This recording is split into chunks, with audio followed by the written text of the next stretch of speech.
Thank you very much for joining us on this rabbit nutrition webinar this afternoon, sponsored by Supreme Pet Foods. I'm Claire, and I'm from Supreme, and we're delighted to welcome Molly Varga, who's a vet that we have worked with, who's an absolute expert when it comes to bunnies. We've worked with Molly for many, many years, and she's been instrumental in some of the things that we've done to help improve knowledge, not only amongst pet owners, but also in the veterinary community. So this Rabbit Nutrition talk is in Rabbit Awareness Week this week. So we hope you enjoy the webinar today. There will be opportunities for a Q&A session at the end. So I would like to hand over to Molly. Molly, thank you. Thanks very much, Claire. So as Claire mentioned, we're going to today be talking about rabbit nutrition. And what I'm going to say to start with is that this isn't intended as an advertising lecture. What I want to do is to talk around why we do what we do and why we recommend what we recommend, and go into a little bit of the details so you can delve as deeply as you want to in terms of the science and things like that.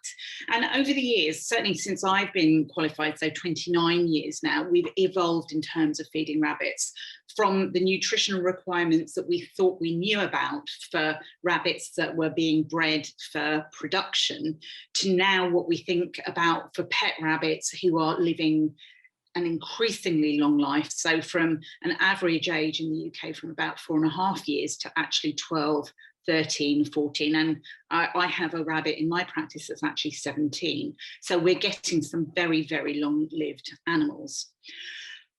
What should rabbits eat? Now, this is going to be a quick lecture. Rabbits should eat hay and grass, green veg, and a small amount of good quality pellets.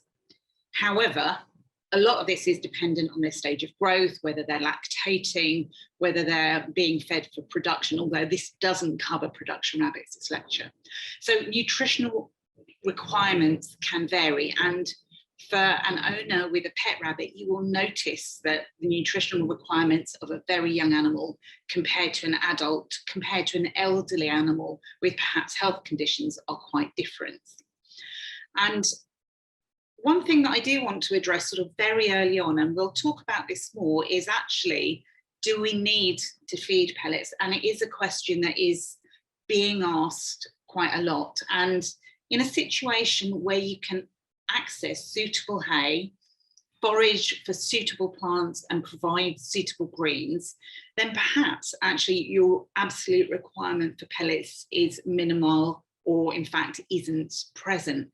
However, and there is a big but here, that actually in many cases, the access to suitable plants and, you know, the time, the expense, the willingness quite often of owners just limits what we can do without pellets. So currently the recommendation is hay, greens, pellets.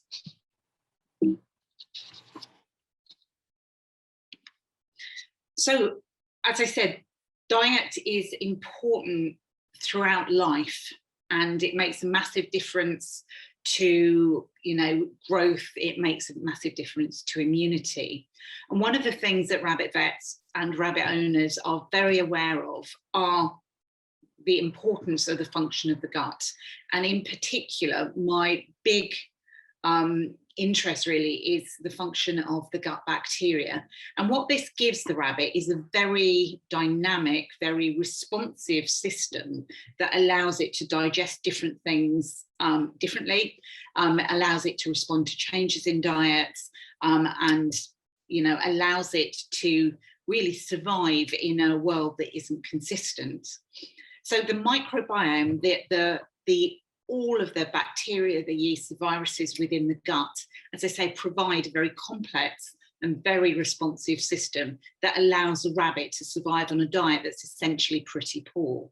So it's very, very cool. And it is very important that we protect that as owners and as veterinary professionals. So in addition to allowing the rabbit to digest what we're feeding it, the microbiome has other functions. And rabbits, just after weaning, so once they're stopping being reliant on milk and starting to be reliant on, you know, pellets and hay and vegetables, the microbiome at that point induces the lifelong immunity of that rabbit to various conditions. So it is a massively, massively important thing to feed your young rabbits appropriately, a wide-ranging diet, so that its immunity is very wide-ranging as well. And over the period of that rabbit's life, again, the microbiome will continually stimulate the gut immunity. So you want it to remain appropriate. Things that can influence the microbiome are things like diet, and we'll talk about pre and probiotics later on. Other things that can influence the microbiome are things like the rabbit's body temperature. So fever, or a rabbit that gets very cold, will rapidly affect the microbiome. Rabbits in gut stasis have a shift in their microbiome, again, quite rapidly, and that again affects how they can digest what you're feeding them. So it is a massively important thing. Equally, if I give a rabbit antibiotics, that can affect the microbiome. So this sort of thing is very important for owners and veterinary professionals to understand. And out of anything I say very commonly to my rabbit owners is actually, without the rabbit having a working gut, then we really don't have a functional rabbit. And so we work very hard from nutritional basis from a very young age to keep these rabbits well and healthy. So I think everybody understands that the basis of a rabbit diet does need to revolve around fibre. And quite often we call rabbits fibrivores. Now, that means an animal that is reliant on fibre as an integral part of its diet. And rabbits are evolved to eat a diet that really is quite inaccessible to a lot of other species. You know, it's a very nutrient poor diet, it's difficult to digest, and it's bulky. You know, for a rabbit that needs to run away, a diet that is filled with hay is bulky in the stomach and the gut. So, you know, it's dealing with some challenges in terms of trying to digest this stuff. Fibre, realistically, is what provides the structure in plant material. It's what allows leaves to remain flat. It's what allows stalks to remain upright. And primarily, it's comprised of cellulose, although there are other compounds that sort of link into it, such as lignin. In the rabbit, fibre is ground down to a degree by the teeth, but digestion is primarily by intestinal microflora. So in terms of this, the normal gut without the microflora would have a hard time digesting fibre in the way that the rabbit is able to. Now, we divide fibre into two forms: digestible fibre, which is what enters the cecum for the microbial digestion. So it's fibre that could be digested by the bacteria, and indigestible fibre, and that is the fibre that the body goes, no, this is not going to happen. I can't digest this, so I am going to allow this to pass through the gut and be formed into the small fecal pellets or raisins that we all commonly see.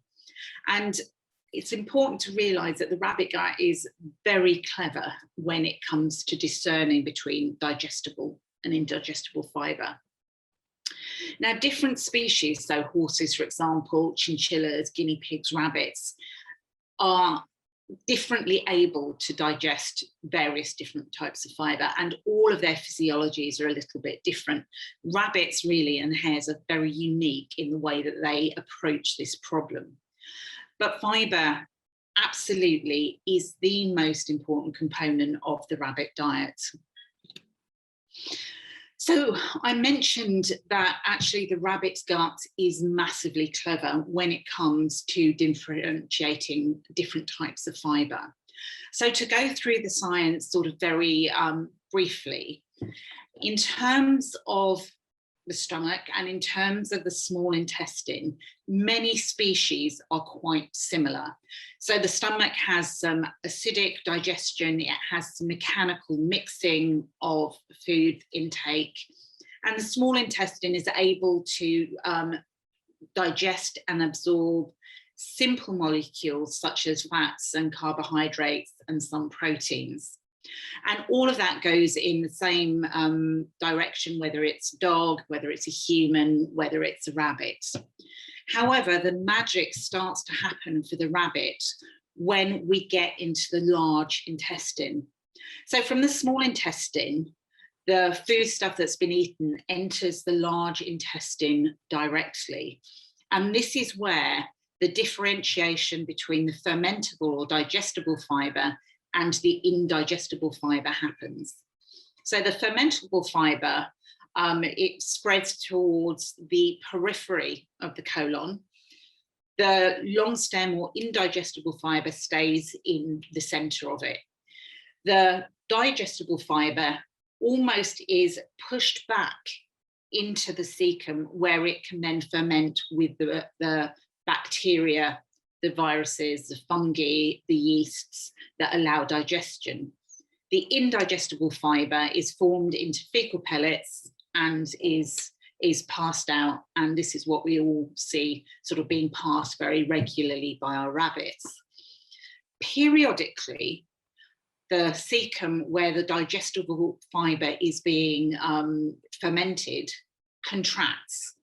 And this is where cecotrophs come from. So cecotrophs are the product of cecal fermentation. They are the very smooth, very strong smelling, mucus covered, sort of very soft feces that ideally the rabbit should eat straight from its bottom. Sometimes you will see these left around, and it's important to recognise they're not diarrhea.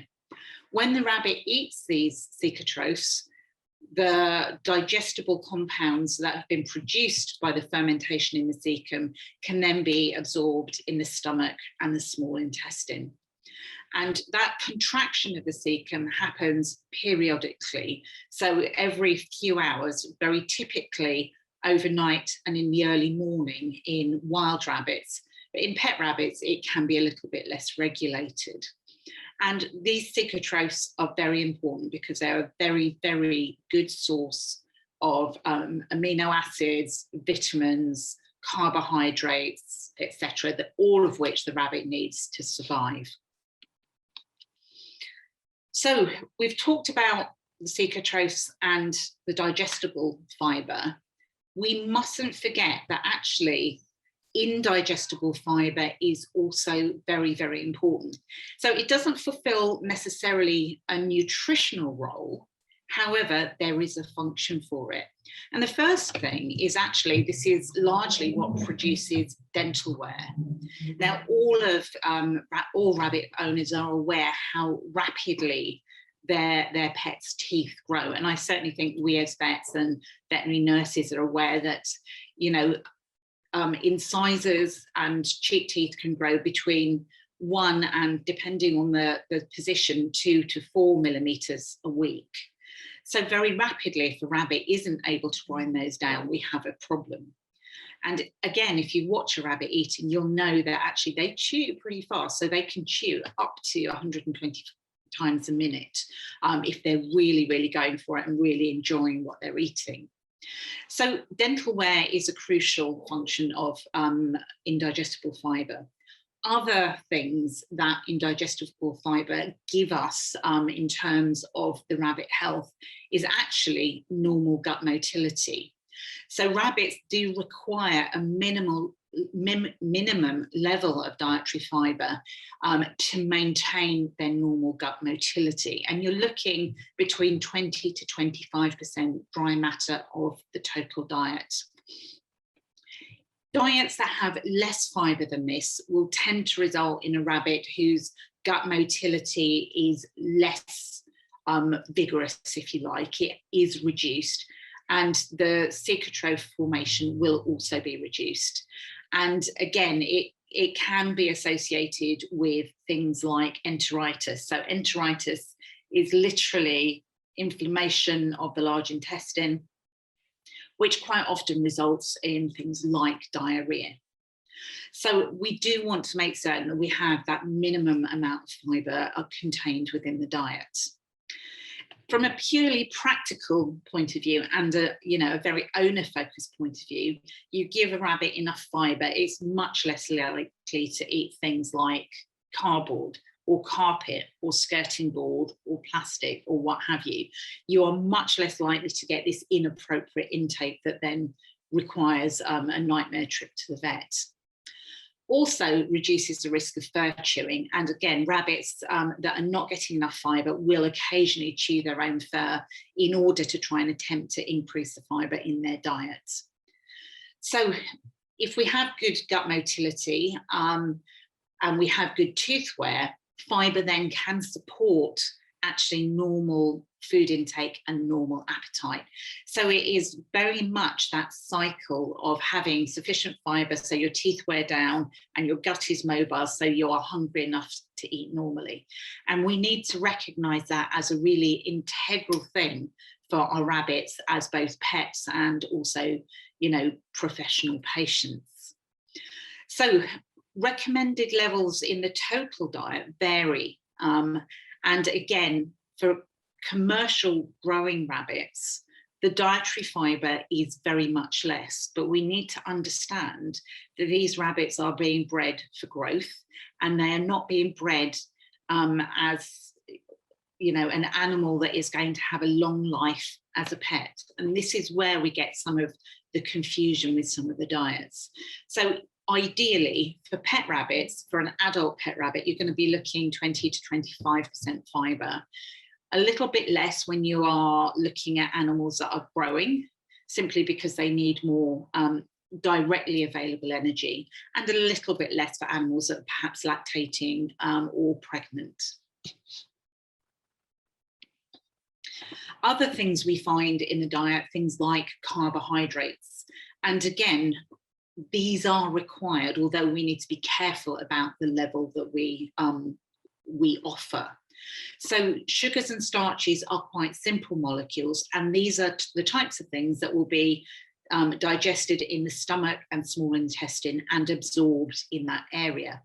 And these are really important for immediate energy. So you'll find these in cicatrose, but you will also find them directly in the normal diet and in normal vegetables and things like that. Starches are a little bit more complicated because they're broken down by an enzyme that you can find in saliva and you can find in the small intestine, and this enzyme is called amylase. Now, the stomach of the rabbit has a very acidic pH, it's a very low pH, so that can tend to affect how rapidly the amylase can work, and that limits the ability to digest starch fully. So again, we need to be careful with the starch in the diet, because if you have a molecule that isn't fully digested, then potentially that can affect things once you start getting towards the cecum and bacterial fermentation. Now, there is a period of time during the production of cicatrose where the stomach pH increases, and you can see on the slide that there is amylase in the cicatrose, and this actually improves the ability to break down starch at that time. So again, it's a complicated system. So when we see young animals in particular that are being fed a diet that is very high in carbohydrates and low in fibre, that is exactly when we get digestive problems, and that very particularly happens at the time of weaning. So enterotoxemia means that the gut is being invaded by bacteria that produce bacterial toxins, and these, such as Clostridia, can be fatal. So it's an important factor to understand. Now, I do find that a lot of my rabbit owners, and again, my colleagues that are treating rabbits, are very aware that rabbits and calcium have a very unusual relationship. Now, we have to think that calcium is the most abundant mineral in the body. It forms teeth and it forms bones. So it's very, very important structurally, but it's also very important in terms of things like muscle contraction and gut contraction and things like that. Now, rabbits are unusual in that they will take calcium up from the diet without any kind of restriction or control. Many other animals do not do that. You know, cats and dogs control the amount of calcium they extract from the diet. Rabbits definitely don't. So we see very high calcium levels in many rabbits, and rabbits rely on the kidney to get rid of calcium. So other animals such as guinea pigs, for example, are more reliant on the gut to get rid of calcium that is in excess. Rabbits, as I say, rely on the kidney, and again, that can cause us clinical problems in the longer term. If we don't have good kidney function, so if the renal function is impaired, and if the rabbit perhaps isn't very mobile, then we can actually have a condition called calcium sludging, which is where the urine has a lot of calcium in it. It separates out of solution, so it sort of becomes a gravel on the bottom of the bladder. As soon as the rabbit isn't hopping around and mixing that up, it cannot be voided and removed, and we get a bladder that is inflamed and painful and sore. And a lot of my rabbit owners will recognise this as a problem that their rabbits have had either recently or in the distant past. And it is quite common. So we need to be careful that there is enough calcium, but not too much. Now, calcium is not the only mineral that rabbits need, and there are a variety of other things that we are aware of and we need to look at in terms of the diet. So phosphorus, again, it's regulated by the kidney and is also very important structurally in bones and teeth. Potassium is very important for cardiac and muscle function. And other electrolytes, again, the transport of these minerals across the gut is very important for normal gut function, for normal heart function, for normal brain function. So it's important to understand that while calcium is massively important, it's not the only thing that is important to look at in the diet. Other things such as magnesium and sodium and chloride, again, are perhaps a little bit less well understood in the rabbit. However, we know that they are important as inclusions within the diet, and we shouldn't over supplement, neither should we under supplement. So protein, again, another very, very important portion of the diet. And all proteins are composed of building blocks called amino acids, some of which are easily available from the diet, some of which can be produced by the organisms within the cecum. And proteins are needed for things like growth and support of pregnancy, support of lactation. And again, if we're looking at production, they are required for the production of meats, fur and wool. Although again, this is not a lecture about production animals. Now, rabbits do have essential amino acids that they must have from the diet. However, the picture is a little less clear with rabbits because some of these amino acids, if you have the right bacteria in the cecum, can be produced by those bacteria. Many proteins from plants are based in the leaves or the seeds of those plants. So again, it's important to feed a variety of things and emphasize, if you're feeding vegetables, the leafy greens, because this is where you are going to find the more appropriate proteins for your pets. Now, again, as with anything, if we feed too high a protein level, we are going to have issues with eating sucrose and the rabbit's ability to digest. And again, if we feed a lot of proteins, we will shift the gut bacteria and the digestive ability will alter slightly. It will also change the acidity within the cecum. And again, once we change the acidity in the cecum, that affects our ability to digest, and in very severe cases can allow the bad bacteria to multiply and cause problems. So again, I mentioned Clostridia earlier. If we change the cecal pH, we are likely to get more disease-causing bacteria present. Now, I think we don't often think of rabbits as having necessarily much of a fat requirement within the diet. However, they do have a minimum fat requirement. And this is, again, it's important that we understand it and understand why that's present. Now, the digestion is actually very easy for fats. It can be digested from the stomach through the small intestine. It can be used as a direct energy source, which again can be useful. And it can be used as a little bit of a negotiation point if you're making a diet to try and reduce the amount of carbohydrate in the diet, but allow there to be directly accessible energy. Now, having said that, when you have too much fat in the diet, that can affect the animal's ability to absorb calcium. And essentially, if there's a lot of fat in the diet, the fat and the calcium together combine in the gut to form almost a soap-like compound. And this is called saponification. And as soon as we get that, then that compound isn't absorbed at all.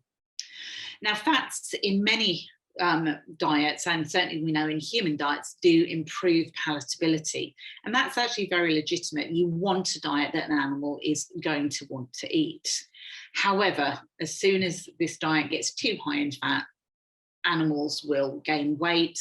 Obesity can be a significant problem in our pet population, and we can affect the liver.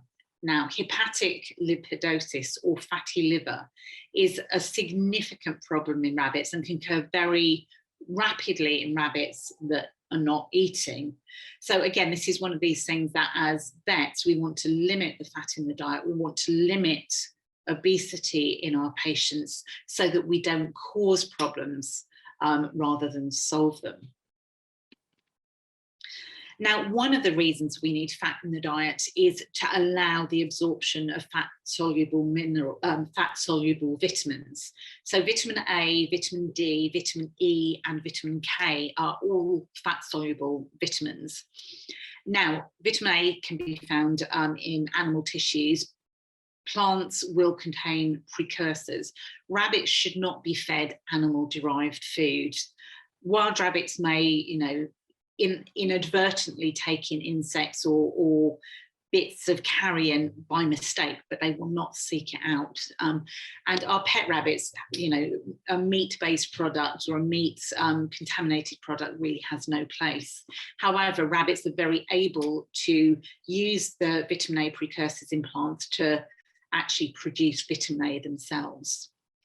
Vitamin D is the vitamin that allows us to have healthy teeth and bones. And again, we know that vitamin D in the diet is very important, but rabbits do benefit from direct sunlight if it can be available.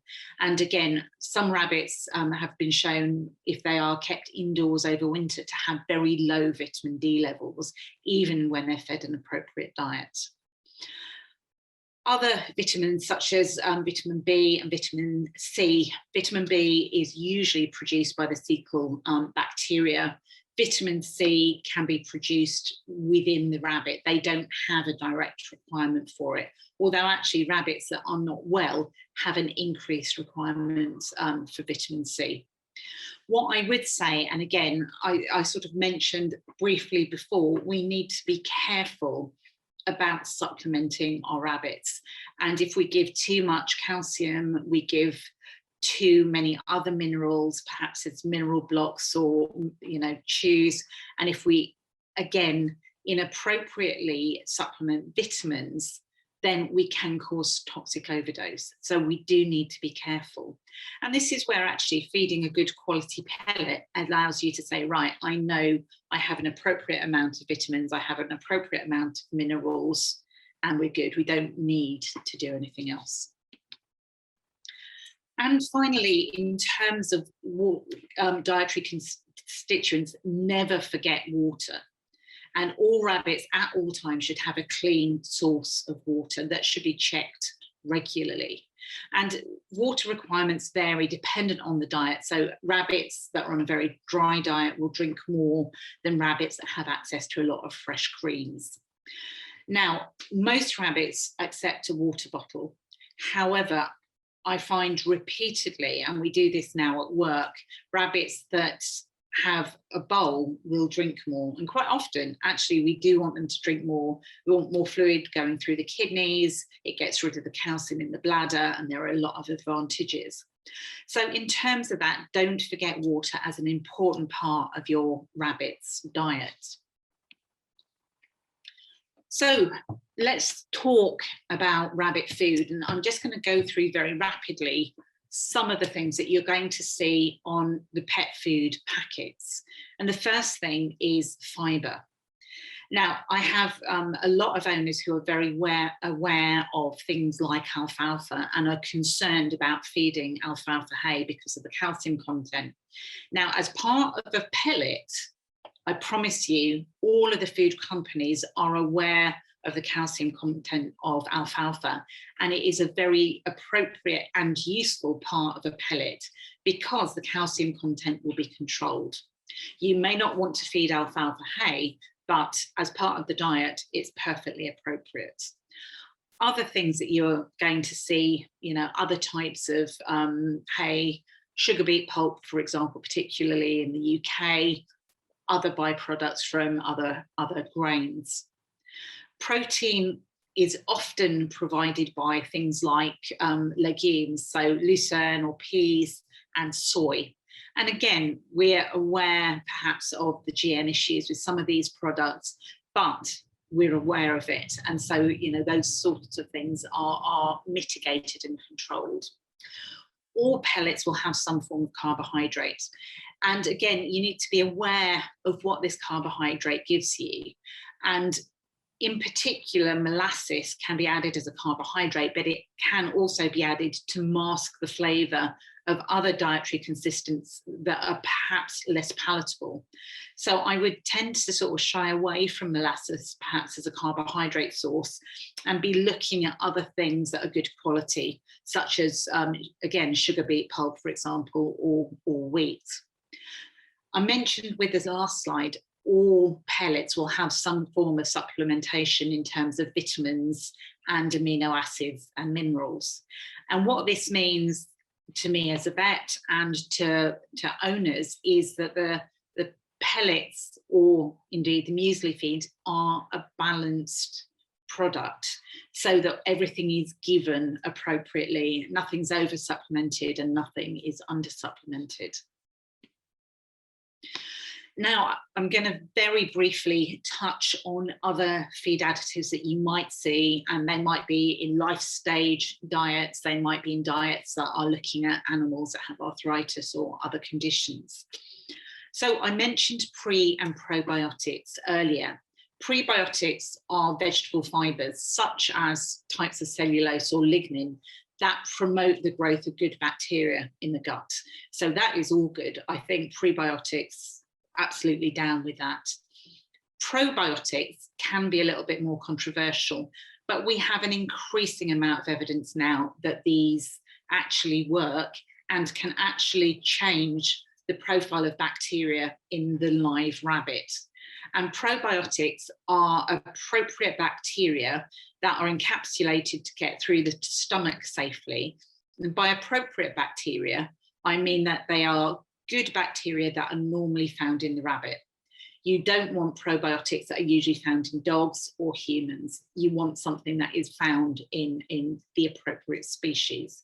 So be aware of that, because there are some products that perhaps are a little bit less specific. However, some of these less specific products do contain the right type of bacteria. Other sorts of things, glucosamine and chondroitin, are commonly used supplements for things like osteoarthritis. Molasses, as I said, can be added to improve palatability.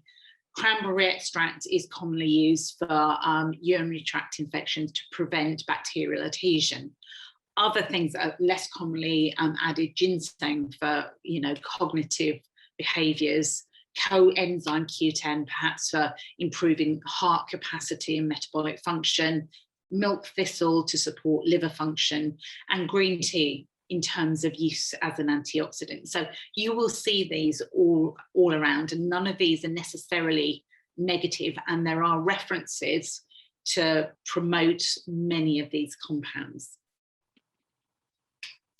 So what about how we physically feed our patients and our pets? And the first question is muesli or nuggets. And I myself prefer my patients and my inpatients and my outpatients ideally to have pelleted food rather than muesli food. However, if you're feeding a muesli diet, that is absolutely not wrong. I just encourage people to then commit to that. So the whole diet, if you're talking about a muesli diet, will be balanced if it's correctly fed. And what that means is you give a bowl of food and you don't give any more muesli until the bowl is empty. And this encourages the rabbit to eat all of the diet and not cherry pick the bits that it just likes, like the flaked maize, and leave the bits that it doesn't like the bits of harder pellets. So it is absolutely important to commit to a muesli-based diet if that is what your rabbit will eat. As soon as that rabbit is allowed to selectively feed, then that diet is not balanced. And then we can start to get into issues. And quite often these issues are marginal while the rabbit is well, but they stop being marginal when the rabbit ages or becomes unwell. And rabbits, by their very nature, want to get the minimum intake, the minimum effort for the maximum benefit. So they're called concentrate selectors. They will look for the thing that will give them the most energy rather than for the thing that's going to give them enough calcium and enough vitamin D. And definitely, and all of us will recognise, from those of us who look after rabbits in practice to those of us that own rabbits, rabbits like things that taste good, and they have very defined tastes. By the age of 2 or 3, you know what your rabbit likes and what it likes less. And palatability is a big deal. So I'm going to go through some figures very briefly. And the first thing to say is that not all hay and forage is the same. And you can see here that some of these are very, very commonly fed types of hay. You can see that the crude fibre varies very significantly from about 34% down to 25% for dried grass. And you can see where the issues with calcium come in.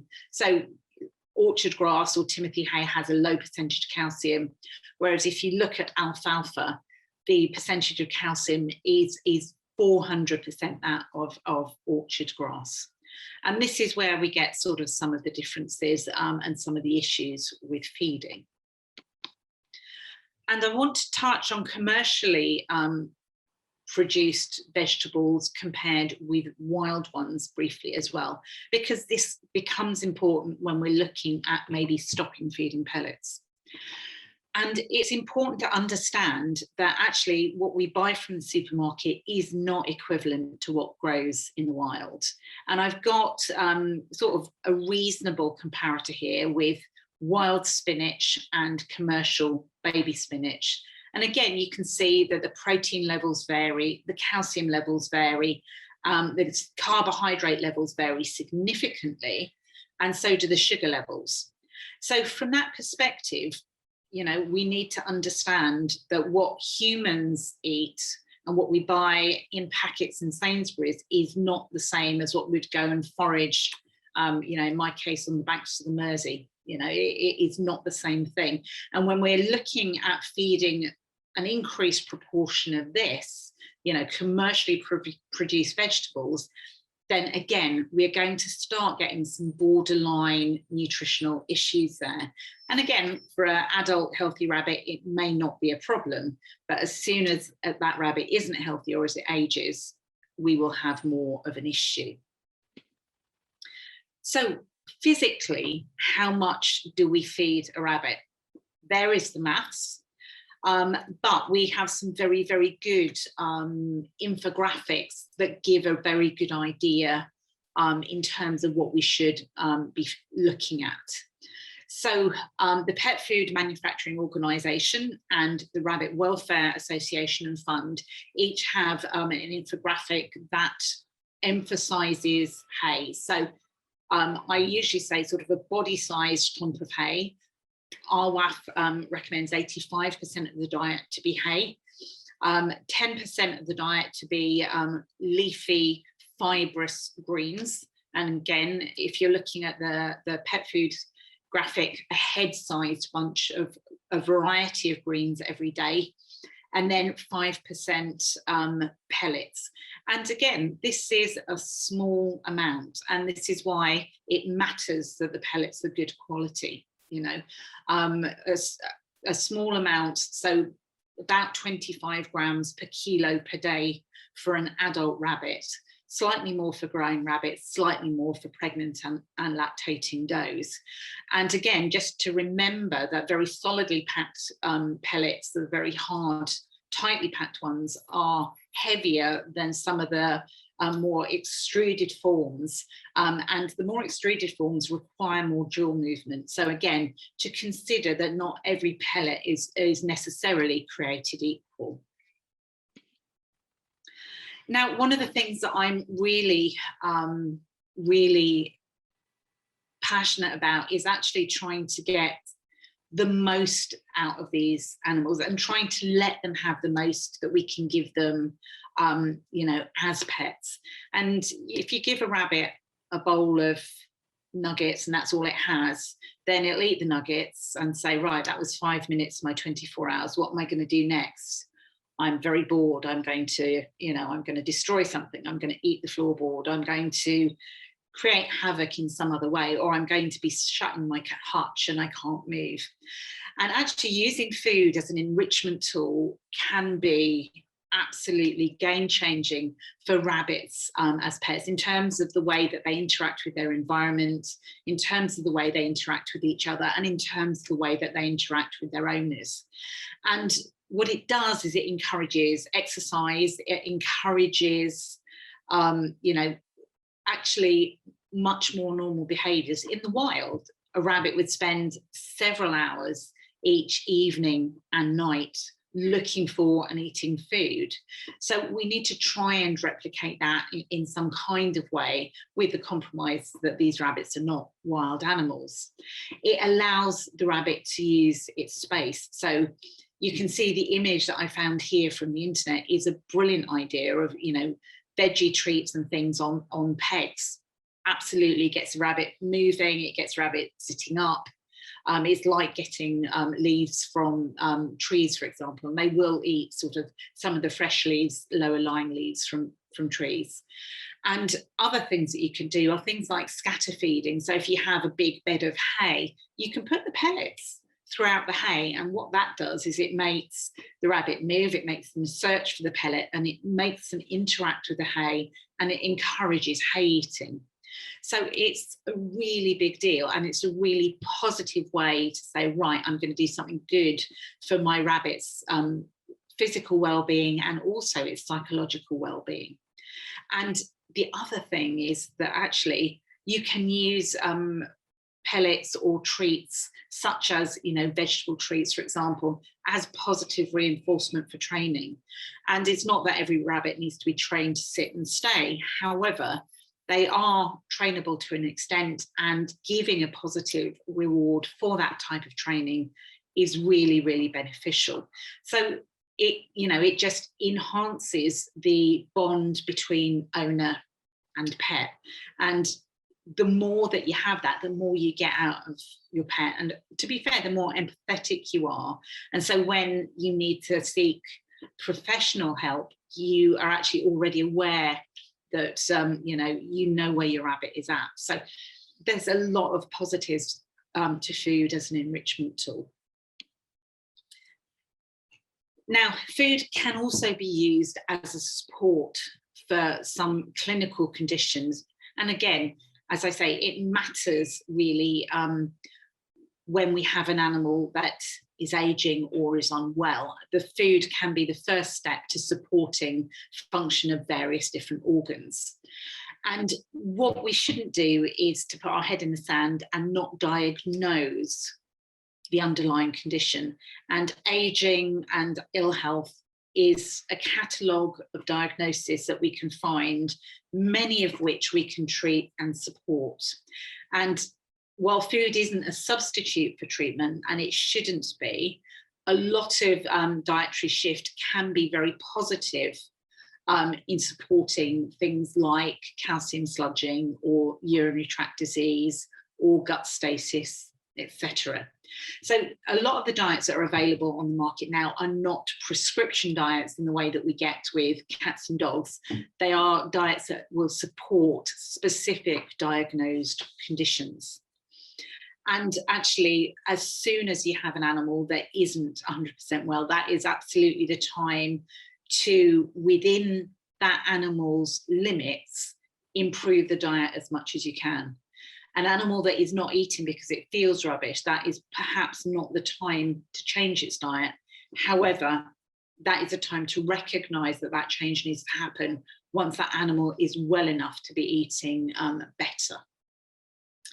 It's also worth saying that some of the constituents that you might see in diets can have drug interactions. So if you're going to change your pet's diet, or as a vet, if you're going to recommend a supportive diet, then you need to be aware of what's in those pellets, and again, check whether you have an interaction with any of the drugs that you're prescribing. Other things that you might find in terms of supportive diets are things like calorie restriction for animals that are obese, and calcium restriction in terms of animals that are dealing with calcium sludging and things like that. So again, it's worthwhile being aware that these sorts of things are available and in the right situation are absolutely appropriate and will be very, very helpful in terms of trying to improve your pet or your patient's outcomes, if you like. So I am going to say thank you for listening. I can see that there's some chat and some questions being asked. So I'm going to invite Claire to jump in and moderate the question and answer session. Yeah, hi. Thanks very much for that, Molly. That was very interesting and informative. I love the picture of the bunny with the vegetables on the pegs. I thought that was fantastic. Yeah. Not my picture, absolutely, but I just thought it was such a good illustration. And if anybody knows whose picture it is, let me know and I will totally credit them, because it's an amazing picture. Yeah, it's a great idea. I do think we've had a few people with a few viewing issues, and I just wanted to let you know that if you have had any issues with your screen views, that we are recording the session today and we will be sending a link out to everybody, so you will be able to watch that afterwards. But I think that might be to do with viewing settings, because everything is looking to be as it should our end. So I do apologise to anyone who's had any of those issues today. So yeah, we've had a few questions come in, and excuse me, I just need to put my glasses on for this. So Karen Hodgkins has said, very interesting webinar, Molly. Regarding fibre, is lettuce still a no-no for rabbits? Is it watery and therefore not nutritious as other green veg? I think there are certain types of lettuce that we would recommend is okay, and others that are not. Yeah, I would agree. So I would say that iceberg lettuce really, unless there is a specific reason that you're trying to get fluid into that animal, that type of lettuce isn't helpful. However, things like radicchio, things like rocket, some of the more fibrous lettuce can form a very valid part, and I would say part of a varied diet, Yeah, excellent. I have another question here from Julie Cozell, who asked, should we go to a grain-free pellet? Again, I think that grain-free is one of those things that has become very popular, and I would say that in the wild, rabbits will eat grain. You know, they will pick it up and they don't tend to have a problem. However, we certainly increasingly see in some of our patients that we seem to have some rabbits that don't do as well with grain contained within the diet, and those rabbits very much benefit from it. In general, my gut instinct is, you know, if we ignore pet rabbits, probably you don't need grain-free. However, actually, for some of my patients, it has been transformative, and so who am I to say we don't need it? I don't think if your rabbit is doing well that there's an imperative to change to a grain-free diet, as long as you're feeding a good diet, you know. So don't feel guilty about not doing it. However, if you're finding it very useful, or if your rabbit is having problems, maybe consider that as one option. Yeah, no, that's great, and we would certainly suggest that if your bunny's doing well on a diet, it's a kind of, if it's not broken, don't fix it kind of situation, unless there is a specific reason to do so. And message here from Diane Madamba, who I think is in the Philippines. Oh, wow. Hello to Diane in the Philippines today. She's saying owners over there will mix vitamin supplements in their bunny's water, but if they can get these from their veggies and pellets, is this necessary? I would say no, it isn't necessary. In particular, a lot of vitamins in the water are degraded really, really rapidly. So if you have, a good variety of leafy greens, if you have good quality hay and a small amount of pellets, you shouldn't need to do that. Okay, and another question from Diane here, mentioning about alfalfa and that it's okay as part of a balanced pellet. Yeah. And does that mean that an adult or senior rabbit can take a little bit of junior rabbit pellets? Now, my opinion on this is preferably not, because a junior pellet will always be higher in fibre and probably a little bit higher in protein, and a little bit higher in calcium. And she's also saying, would it be okay for a junior to have older bunny pellets? Preferably not, because a senior bunny pellet will be higher in fibre and lower in protein.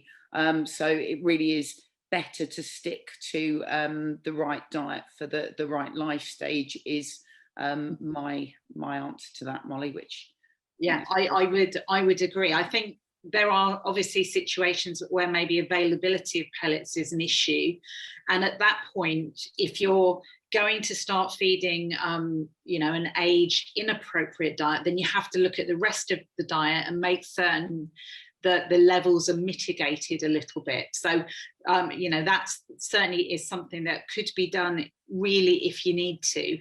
But again, I would echo Claire, if you've got the access to the appropriate age diet, then I would feed that, truthfully. Yeah, okay. And we've got a question here about what diet supports gut motility if the rabbit won't eat grass or hay. So we get this a fair amount, and we try things like dried leaves. We try dandelion leaves, other things that have silicates and things like that. A lot of rabbits that will not eat dried grass will eat fresh grass, and that is very, very good in terms of grinding the teeth down. The indigestible fibre in that, however, is lower. Again, it can be very difficult, and it can be a basis for saying, right, I'm going to go to a pellet or an extruded feed that is higher in fibre for that particular animal. Again, a lot of these rabbits' preferences are sort of coded in at the time of weaning in terms of what these animals are offered by the breeder, and it's very difficult. The other way to try and get rabbits to sort of increase their hay intake is, as I say, by things like scatter feeding, so that they get the hay in their mouth because they're looking for the pellets, and also making certain that you've got a hay net or something, a hay hay source in and around the latrine areas, because again, very commonly when rabbits are using the latrine area, they will nibble on something. So if they have something that is suitable and accessible, that can be one way. But sometimes it is very difficult, and these animals are just like, nope, not doing it. And and we have to just work with what we've got. I've heard some anecdotal conversations amongst with Wendy, the vet nurse who we used to work with at Edinburgh University, and she used to say angry feeding is how she phrased it, but basically to, you know, entice them with a, you know, a little bit of hay, see if they, you know, react to that.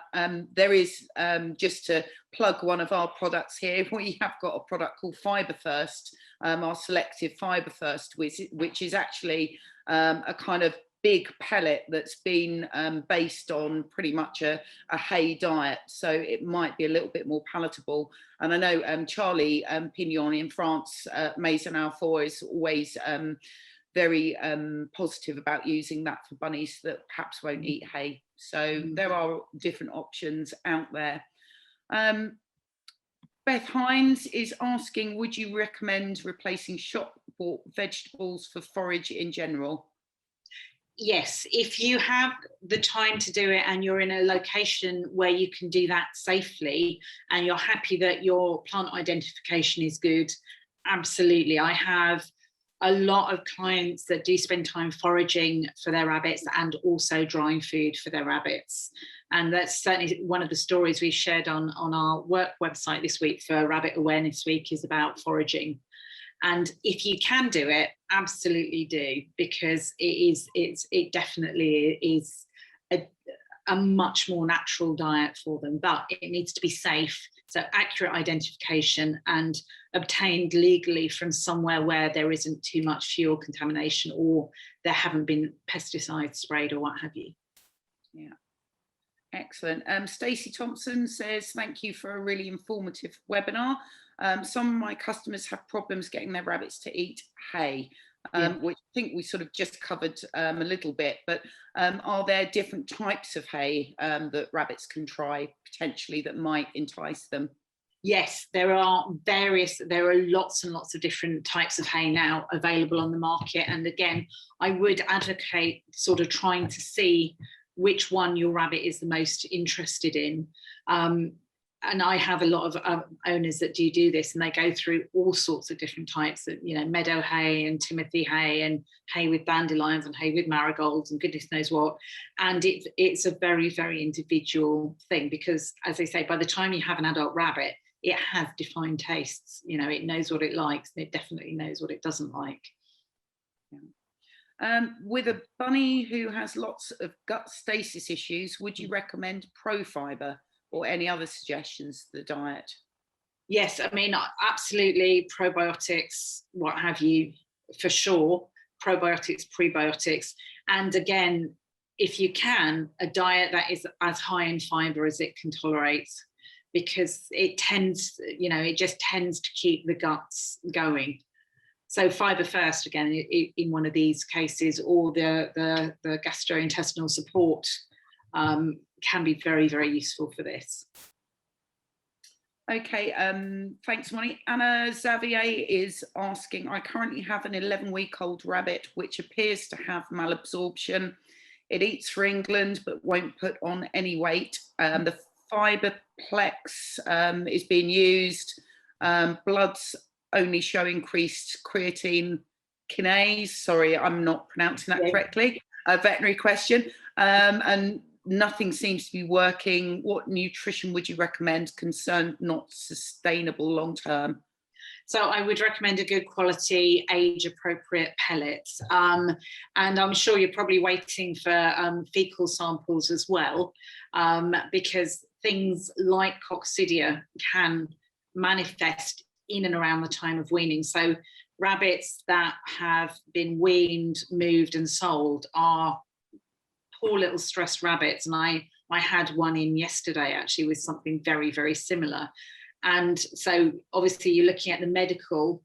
as well as trying to support the nutritional. And in terms of that, if the rabbit is eating really well, absolutely make certain you have the appropriate pellet, make certain that you have enough fibre. So don't, don't lose way with the fibre because the rabbit isn't gaining weight. And it might be worthwhile sort of adding something in that will help feed the cells of the gut as well. And again, some of the recovery feeds are very good at supporting both gut motility, but also feeding the cells that absorb things from the gut. But yes, I think, these cases can be difficult, and I agree, it's not sustainable in the long term. Okay, thanks, Wally. Lily Thompson is asking, with regards to eating enough fibre and using food as an enrichment tool, I've tried to feed a well-balanced diet of hay, fresh forage, and a small amount of pellets, and they always have access to enrichment, but one of them still wants to graze on the carpet. Is this an indicator that I'm still not doing enough? No, I think it's an indicator that your rabbit is a bugger. I mean, no, I think it sounds like you're doing a really, really good job, and don't take the blame for that kind of, behaviour. But if your rabbit does like to graze on the carpet, again, just check that he or she is eating what you think he or she is eating, and maybe consider adding things like puzzle feeders and that type of thing, just remembering that sometimes it takes a while for these guys to learn how to play with a puzzle feeder rather than learn how to just dump it upside down and get the food out. So, all of it is an evolution. But in terms of eating carpet, ideally, you do want to try and mitigate that. But it's not a blame thing and it's not a fault thing. It is just trying to modify your rabbit's behaviour in a positive manner. Sounds like a cheeky bunny. Yes, you've got on your hands there, Lily. Tanya Durrant is asking, I've heard that cut grass is no good and that rabbits should eat grass that is still rooted. How true is this? So I think the issue with cut grass is particularly grass clippings. So I have no issue at all with going out and picking grass and dandelions and bringing that indoors to my patients. Grass clippings can ferment fairly rapidly, and that is where you can get the buildup of pathogenic or disease-causing bacteria. If you do pick grass, and the reason why it's better if it's rooted, if you pick grass, it wilts very rapidly. So if it isn't immediately eaten, then it will sort of just sit there in a sad-looking pile sort of fairly quickly. However, the nutritional value of it hasn't altered. It's just the water content that degrades quite quickly. Yeah, so basically picked grass, fine, but just don't give the bunnies anything that's come out of the lawnmower, basically. Exactly. Yeah. Okay, Rachel Corney is asking, when should you start feeding young rabbits small amounts of vegetables? So we sort of recommend that they have access to pellets and a variety of vegetables from the age of sort of 3 or 4 weeks. So it doesn't mean that they have to eat them, but that they're around in the environment so they can interact with them and eat them when they're ready to. And the bigger the variety at that age, the bigger the variety of foods and that adult will eat when it grows up. So it's really important at that stage to provide a lot of different things if you can. And I know a lot of breeders find it a bit of a worry giving fresh greens at that very young age. But if you think about rabbits in the wild, they have access to it. So you just have to be careful, but they shouldn't be reliant on fresh food or pellets until about 5 to 6 weeks, really. Yeah. But access before is important so that familiarity grows. Yeah, I've certainly met rabbit food breeders previously who've said that their rabbits won't eat things like leafy greens, and just on that basis that they've never ever given them access to them. Yeah. And so they don't recognise those items as being food items.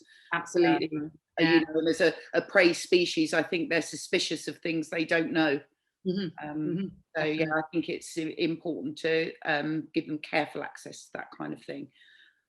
Sue Andrew is asking what would be the right diet to feed my 12-week-old bunny to make sure he gets the right amount of everything. So I would feed an age appropriate, juvenile rabbit pellet with a lot of hay available, and start introducing a variety of leafy greens every day. If your young rabbit hasn't had a lot of access to greens previously, then start off slowly, but give some every day, and just start adding to the mix every 2 or 3 days, so that you add something more, and you can see whether he likes it or he doesn't like it, whether he's leaving thecatros or he's eating his thecatros. And just as soon as you're changing the diet, it's important with these very young ones to do it quite gradually, because what you don't want is a great deal of soft feces and uneaten thecatros. You do need to take a light hand, but absolutely age appropriate pellets, plenty of hay, as much as he can eat, and start getting used to feeding a variety of greens. Yeah. Okay, thanks, Molly. We've got a question from Nandita, who's in India. So we've got quite an international audience today. Hi, Nandita. She's asking about some rabbits tolerate cabbage, cauliflower, and some get affected, and also beans and peas. Are these recommended?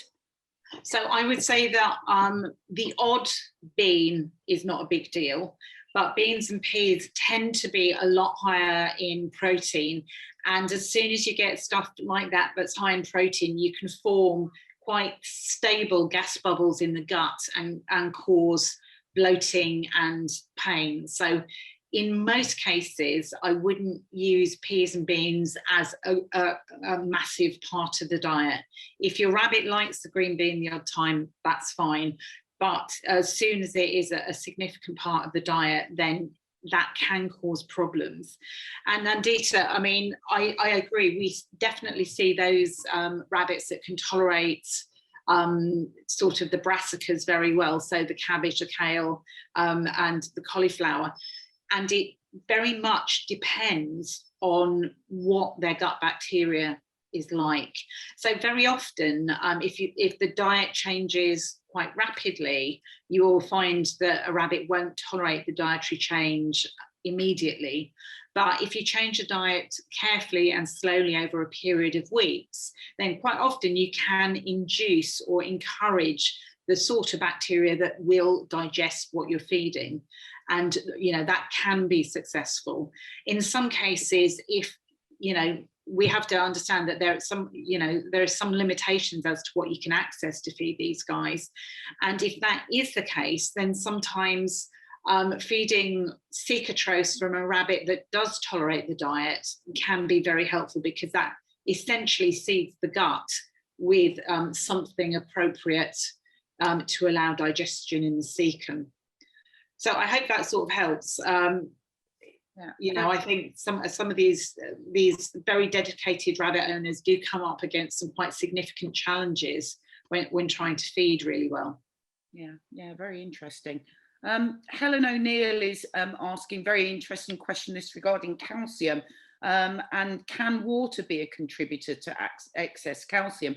I guess when you're thinking about areas where water is particularly hard. And is it worth testing water quality in animals prone to calcium sludging? I think it would be worthwhile talking to your local water authority and getting an idea of where you're at with the calcium in the water. Absolutely. I mean, I used to live in London, absolutely notoriously hard water area, and that would have a significant amount of calcium. Now live in Manchester and we have a very low calcium water, so that can be very geographical. I do have owners that just use bottled water to try and reduce it, but I think it's a really, really good point that actually calcium from water in some areas can be a significant contributor. Yeah. I give my cat bottled water actually sometimes, so I'm a bit bit crazy cat lady me. Anyway, Bonnie is asking whether the dandelion leaves that she's supplementing her bunny's diet with on top of to support the sort of fibre and hay intake she's heard that dried dandelion leaves can be too high in calcium, and should she stop feeding these? I think that this is one of those cases where if your rabbit is a healthy adult rabbit that is not having problems, dandelion leaves are absolutely fine as part of a varied diet. As soon as we're starting to get into problems, dandelion leaves are a good source of calcium. However, feeding too many can contribute to calcium sludging. The other thing to remember about dandelion leaves, and again, things like raspberry leaves as well, is they have diuretic properties. So while they're a good source of calcium, they also do promote increased urination. So sometimes actually that balance can work. So if your rabbit is well and healthy, I wouldn't stop the dandelion, but just be thinking of it as something that is part, not the whole of the green food. Use it as part of a varied diet. If your rabbit is starting to have problems with calcium sludging, obviously get those looked at and look at the underlying causes of those, and just moderate the amount of dandelion. I mean, I do find, and again, we've had another lady mention it, I do find that owners really feel a lot of guilt about how they feed their animals. And you know what, a lot of these things are very, very suitable as part of a varied diet. And you don't have to stop feeding something your animal loves simply because of one factor. There's a lot more to it, but definitely don't own the guilt in terms of that. Yeah, good advice. Amy Osnbrook is asking, do you have any advice for rabbits with respiratory disease with regards to any herbs or diet that can help with that particular issue? I think, again, with anything with respiratory disease, again, making certain that those animals are having a core of good quality pellets, because animals with respiratory disease will often breathe instead of eat, and they can be quite compromised. So you need to have the availability of the vitamins and amino acids and stuff in a small volume so that your animal has got that. I wouldn't necessarily suggest supplements, because quite truthfully, a small amount of good quality pellets will have enough vitamin A and what have you. Animals that are finding it very, very challenging because they are very compromised with their breathing might benefit from having a slightly higher amount of pellets compared. I would be very careful about feeding hay that has dust and what have you in it. So I'd be careful about the hay quality, and you may wish to consider damping the hay down so that the amount of dust in the air is very, very minimal. And again, in terms of fresh veg, just emphasising the leafy greens where you're going to have enough vitamin A and enough vitamin D contained. And to remember that vitamin A is very important for mucous membrane, so the lining of the lungs, the lining of the mouth, the lining of the nose.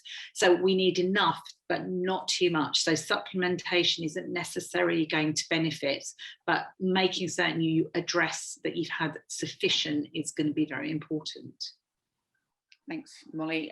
Stacey Thompson is asking that I think she's in a pet store, and when they've had baby rabbits arriving with loose stools, they've fed them some stabilised oat groats, which seems to have helped to sort of stabilise the issue. But she just wants to make sure that she's not causing further problems down the line feeding this. What's your view on that? I think that a lot of owners, and particularly I used to hear this, a lot 10 or 15 years ago. And if it is working, don't, if it's not broken, don't attempt to fix it. So oat groats will have a little bit higher levels of, carbohydrates and what have you. And sometimes, when these rabbits are very stressed and they've been moved and they've been weaned and all of this, sometimes actually just having something to slow the gut down for a second can be quite useful.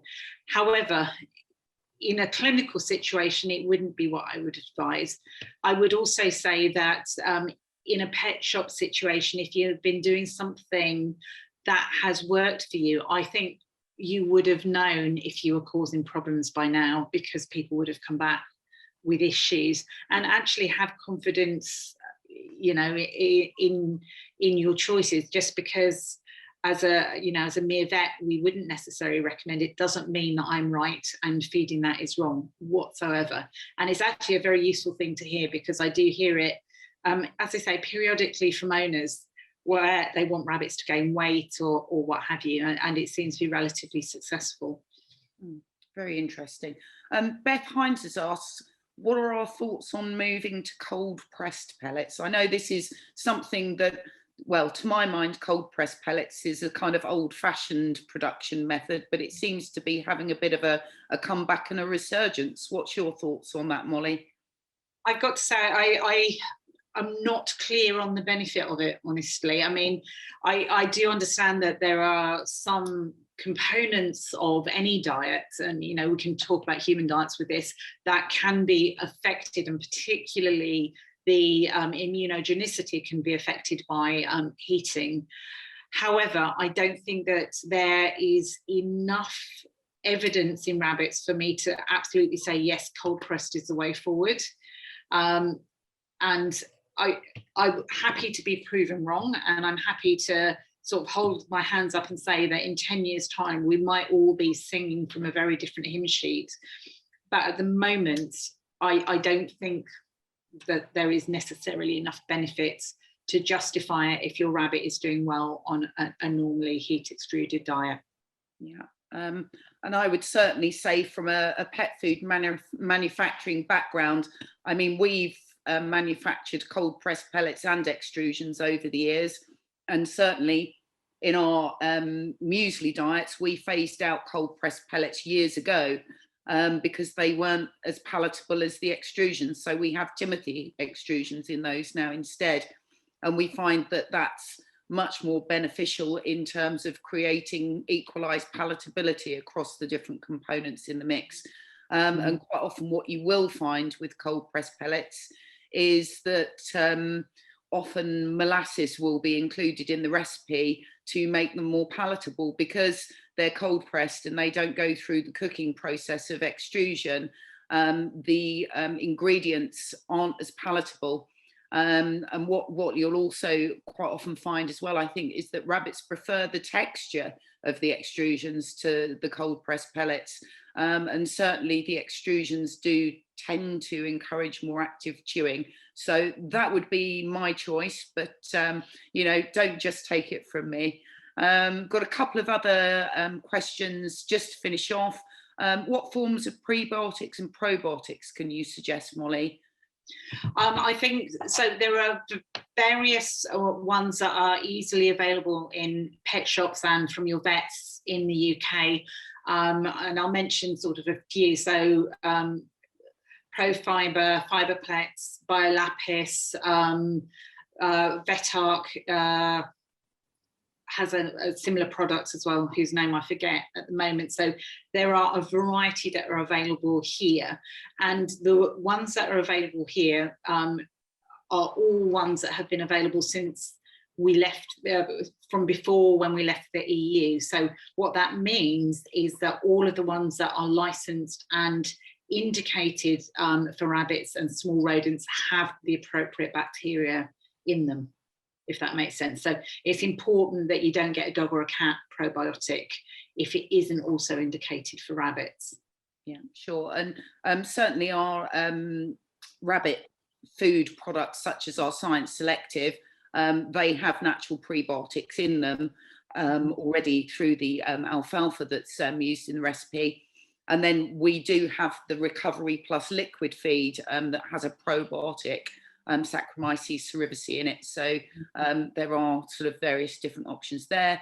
A couple of quick ones. Someone's asked, Fibre First sticks, are these okay to feed instead of pellets? Yes, the Fibre First sticks can be fed as a complete diet and replace the nuggets, but obviously we would recommend maintaining the hay in the diet. Got someone just asking about, are there any diets suitable for rabbits with calcium issues? We do have the VetCare Plus urinary tract health diet that is available for rabbits with those problems. And let's have a look. I think we've got a few more, but we're going to have to close, I think, after this one. So if we haven't answered your question, then please do email us afterwards and we can help with that. Julie Cosgrove is just asking, is pre and probiotic powder with potassium alkaline any good for calcium sludge? Potassium with potassium citrate, I would assume. So yes, it can help. The potassium compound in that improves the solubility of calcium in the urine. So we do use it, and we certainly use it fairly regularly in rabbits, but it doesn't get away from having to look at why we've got the problems, such as whether we have mobility issues or anything else. But yeah, that sort of thing can be quite useful. Thank you very much, Molly. Well, I think we need to wrap up for now. Like I say, if we haven't answered your question, then please email experts@supremepetfoods.com and we'll be happy to answer any unanswered questions you have. So once again, just thank you very, very much to Molly for such an interesting talk. Thanks to everyone who's participated today. I hope that you've learned something. I hope you've enjoyed it. And we hope you enjoy the rest of your Rabbit Awareness Week. Thanks very much, everyone. Goodbye. Thanks, Claire. Thanks. Goodbye, Molly. See you. Bye.